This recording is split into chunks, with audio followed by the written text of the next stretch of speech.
Hi, this is Chris Young. Welcome to episode 44 of Contemplating Life. This week we continue my series of reminiscences of my college days. We'll discuss my difficulties in trying to learn a foreign language. I don't remember the comedian who said, "I'm a bilingual illiterate. I don't read or write two foreign languages." I was identified with that statement. I expected to be learning lots of languages in college, and I did. Upon graduation, I had mastered Fortran 2, Fortran 4, Basic, IBM 360 Assembly Language, Algol, Pascal, PL1, COBOL, and PPL. For those of you who are unaware, those are all computer languages, and most of them are obsolete and no longer in use. Notably missing from the list are C, C++, Java, JavaScript, Python, PHP, HTML and CSS, and others, none of which had been invented yet when I was in school. Unfortunately, I didn't start taking any programming classes until my second semester. There was one language I took in college, and that was French. That's what we're here to talk about this week. Right after posting last week's episode about my first days at IUPUI, I realized my memory of events 50 years ago wasn't exactly what I wish it was. While many of the classes were quite memorable, I couldn't remember all of them, or couldn't remember what semester I took a particular class. I got to thinking, wouldn't it be great if I had a list of all the classes I took? Something like a transcript. Duh. Get yourself a college transcript, Chris. Well, I had no idea how to go about it. The website for IUPUI still exists, even though the school doesn't. The website is transitioning to an Indiana University at Indianapolis website, so it's very IU-oriented. I wasn't sure I could get a Purdue transcript. Well, some Google searches led me to the right page. Step 1 was log in with your IUPUI username and password. Hell, when I went to IUPUI, the internet didn't exist, so I knew I didn't have an internet login or password. I finally got to a section that would ask me questions to verify my identity. It was one of those multiple choice questions where you have to pick the one that applies to you. Okay, so I know my home address, and other addresses I never lived there. I forget what the second round question was, but the one that worried me was, which of these classes did you take? Hell, if I could remember what classes I took, I wouldn't need the damn transcript in the first place. Fortunately, I recognized one of them, Formal Compiling Methods, Purdue, CSCI 661. After making that choice, the website decided I was who I said I was, and it took my application for a transcript. Total cost, $0. I was surprised it was free, figured it might take days or weeks, but within a couple of hours, my email contained a PDF of my official transcript. Now, I mentioned last week I took a writing course. Its formal name was Basic English Composition W117. The transcript says I was awarded an S for satisfactory. That means I tested out a class. That math class I talked about was called Elementary Math for Engineering and Physical Science, Purdue Math 151. I earned an A and 5 credit hours. I knew that the class would not count towards my math total for my degree, but I didn't care. Spoiler alert, I should have cared. More on that in future episodes. One of my other first semester classes was Elementary French F101. That's what we're going to talk about today. I knew it took 3 semesters of French, but I didn't think about the fact that the French class was taught at the downtown campus. I thought my first semester I was exclusively at 38th Street. I wish that the transcript told me class times and the location of the class. There's probably an archive somewhere with the old course catalogs, but I searched all over and couldn't find anything that old.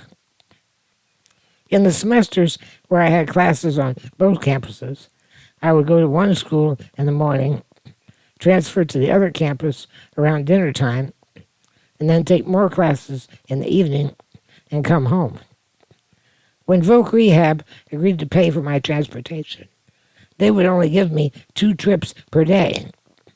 The caravan wheelchair van service would take me to one campus in the morning, then transfer me to the other campus around dinner time. Then my dad would pick me up in the evening at the second campus. The School of Science requires 3 semesters of foreign language. Again, they wanted you to be a well-rounded individual and not just a science nerd. Most science students took German because for the 3rd semester, you could take a course called Scientific German. It was mostly science and engineering vocabulary. I seem to recall my friend Dennis going that route. I had taken 2 years of French in high school, and I did terribly. We got report cards every 6 weeks. My grades went A, B, C, D, D, D, D, D, straight Ds for the rest of the 2 years. I didn't want to start over with German, since I knew I was no good at foreign languages to begin with. The instructor for my first French class was a very nice woman named Madame Chang. Yet she was blonde-haired and blue-eyed. She was married to Mr. Chang, who was Asian.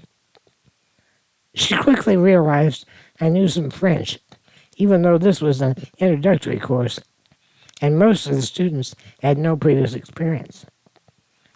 I explained to her how poorly I'd done in high school French, and that's why I was starting from the beginning. She warned me I was resting on my previous knowledge, and that next semester I should be prepared to work my ass off. My fond memories of that class were 2 jokes I was able to make in French. At first, the teacher thought I didn't understand the question. Then I said that was my attempt at a French pun. She had asked in French, "Comment trouvez-vous la musique rock?" which loosely translates, "What do you think of rock music?" But a more direct translation is, "How do you find rock music?" In the sense of, how do you find it? Do you find it too loud, too annoying, too cool, whatever? I replied, "Je le cherche dans ma chambre," which translates, "I look for it in my room." I said that because that's where I keep my record collection. She thought I didn't understand the question, but I was making a joke. Once she understood it was a joke, she told me that the French phrase for pun is bon mot, which is literally good word or right word. Google Translate disagrees, but that's what I learned in French class. Maybe it's some sort of dialect or idiom that Google didn't care about. One other sort of a joke that I made in class was one I was particularly proud of. We were taught the French word for frog, which is grenouille. In the conversation about frogs, I commented spontaneously, "Ce n'est pas facile étant vert," which translates, "It's not easy being green," quoting Kermit the Frog. I was so proud of myself that I knew how to translate the present participle of to be. I also thought it was cool that my French translation of the sentence still fit the music. I'm not going to try to sing it. Thank me for that. Anyway, I thought about trying to translate the entire song, but I never got around to it. By the way, Google translates it as "Ce n'est pas facile d'être vert." So I thought perhaps I'd remembered étant wrong, and it should have been d'être. So I Googled how to conjugate to be in French, and learned that indeed étant is the present participle of to be. If you use Google Translate on the sentence the way I remember it from French class nearly 50 years ago, ce n'est pas facile étant vert, it translates back into English as it's not easy being green. So I guess either way works. Okay, late update. I found a YouTube video of singer Andrew Bird singing It's Not Easy Being Green in both French and English. Here's a brief sample of his version. Ce n'est pas facile d'être vert. He used d'être and not étant, like I did. I don't know if he translated it himself, or maybe he used Google Translate, and that's why it came out that way. If there's any French-speaking people out there listening to this, please leave a comment and tell me which version you prefer. I'll also provide links in the description to various Google Translates and to the Andrew Bird YouTube video. By the way, my favorite version of that song is one done by Ray Charles, a man who's never seen green or any other color, but still sings the song with great passion. Link in the description in case you never heard it.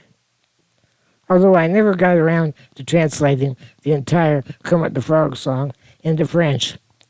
In high school, I spent considerable time trying to translate the words from a Beatles song from French into English.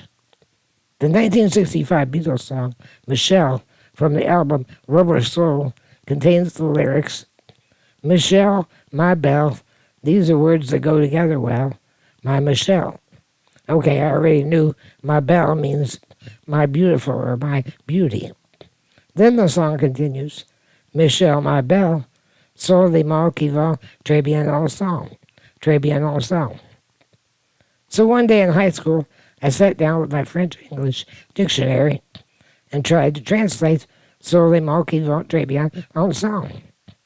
It took me about a half hour before I finally realized it translates, these are words that go together well. Well, literally, these are words that go very well together. But you get the idea. The song was already translated for you. If I'd been any good at French, I would have recognized that immediately. One of the problems I had when studying foreign languages was I didn't understand some of the technical language terms in English grammar. Things like participles and gerunds and pluperfect, stuff like that. Throughout grade school and high school, we didn't get into that very much. We didn't conjugate verbs in English. I already spoke and wrote proper English because my parents were reasonably good students and high school graduates. We didn't have any ethnic or cultural background in our family that would lead me astray from standard English. So I never bothered to learn why I spoke English the way I did. Then when I went to French, I had to learn all that grammar stuff in both French and English. Then they throw in the idea that all nouns are either masculine or feminine. There seems to be no rhyme or reason to that.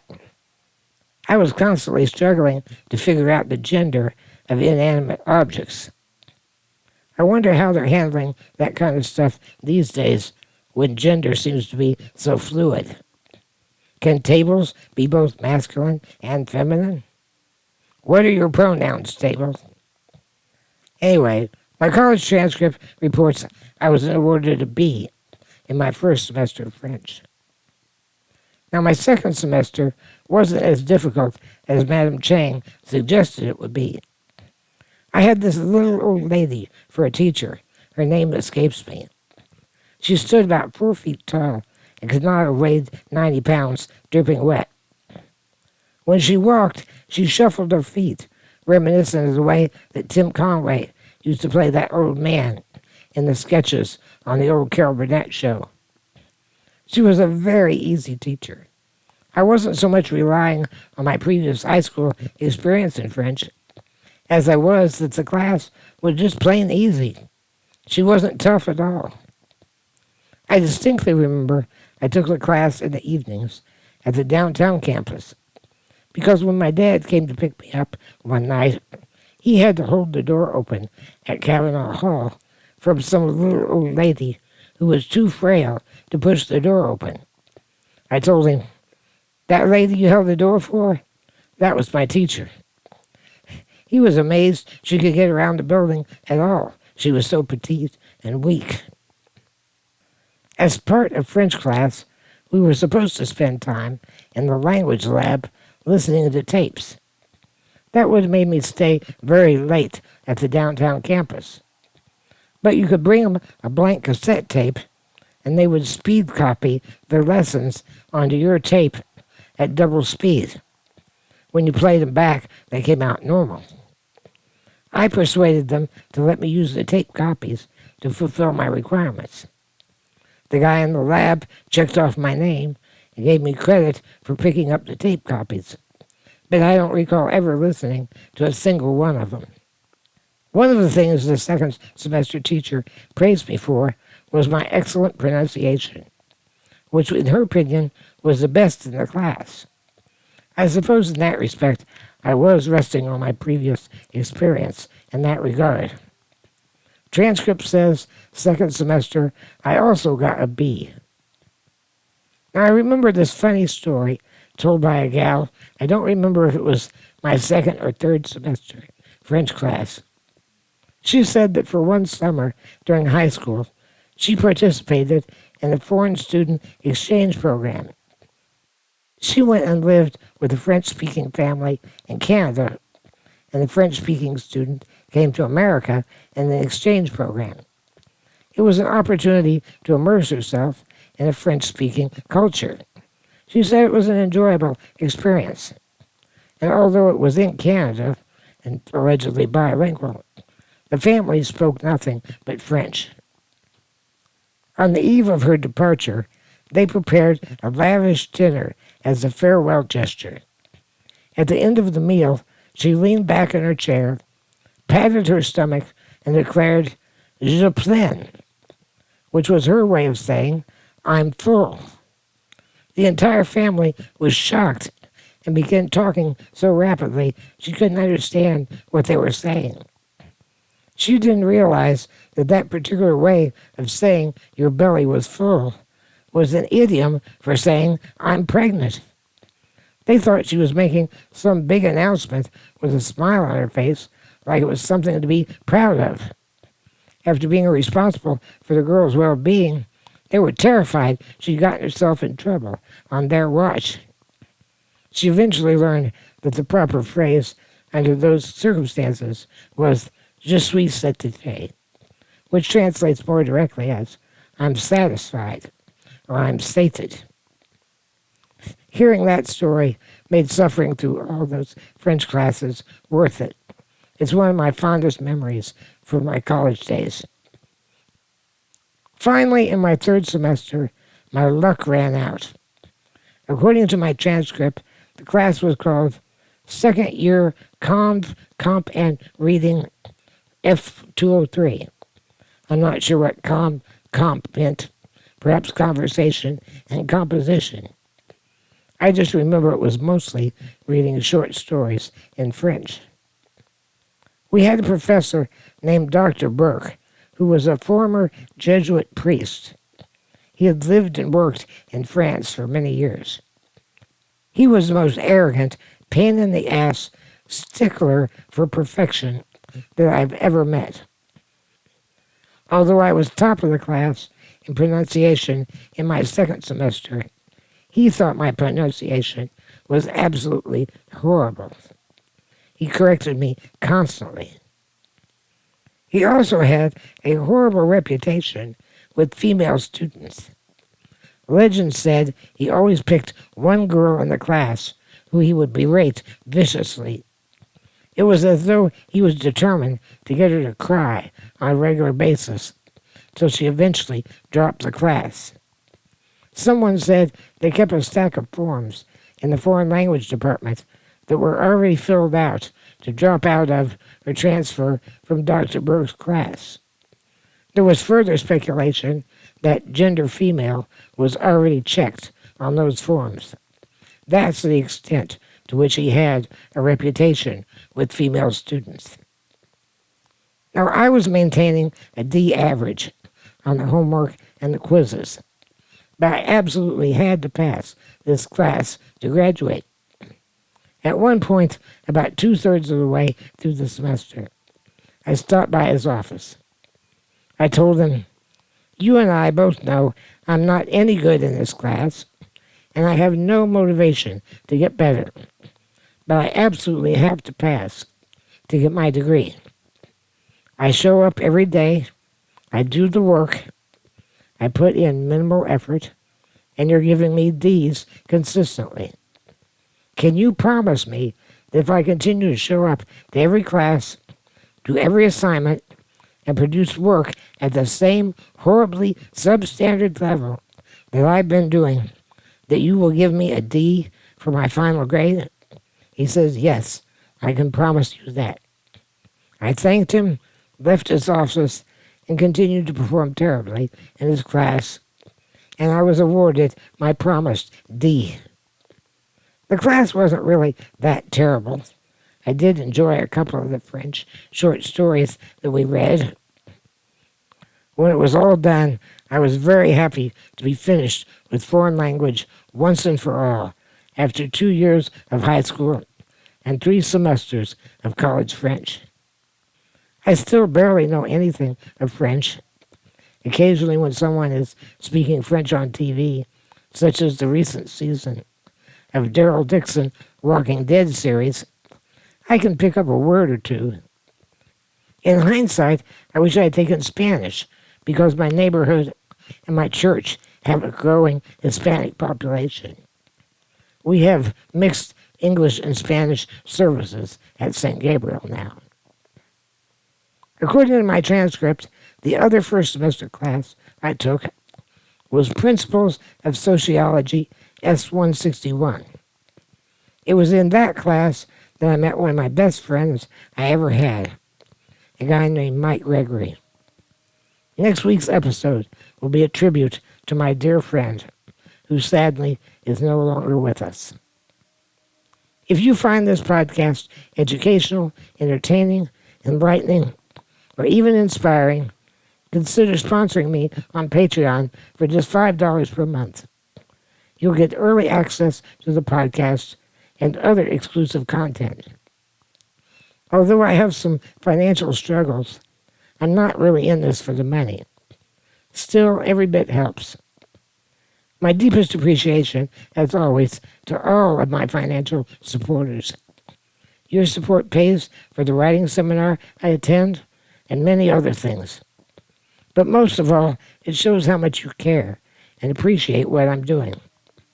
Your support still always means more to me than I could ever explain.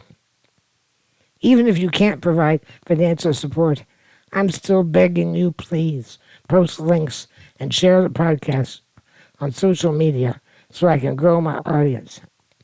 I just want more people to hear my stories. All of my back episodes are available. I encourage you to check them out if you're new to the podcast. If you have any comments, questions, or other feedback, feel free to comment on any of the platforms where you find this podcast. Again, I'm especially interested in people who speak French, who can weigh in on some of the different translations I encountered. I'll see you next week as we continue contemplating life. Until then, fly safe, everyone.